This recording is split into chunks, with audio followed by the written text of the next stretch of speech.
রান্না করছি কচু শাক চিংড়ি মাছ দিয়ে। আমি অবশ্য চিংড়ি মাছগুলো খুব গুঁড়া ছিল, তারপর আমি ব্লেন্ডার করে নিয়েছি বেছে টেছে।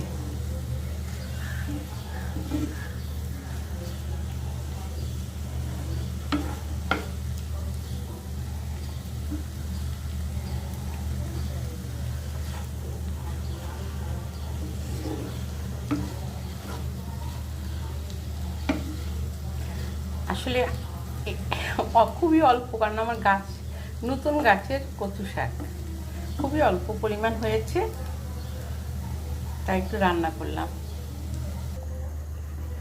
আমি সামান্য পরিমাণ পানি দিয়ে দিলাম সিদ্ধ হওয়ার জন্য। এখন আমি ঢেকে দিব, হতে থাক। আমার কচু শাক হয়ে গিয়েছে,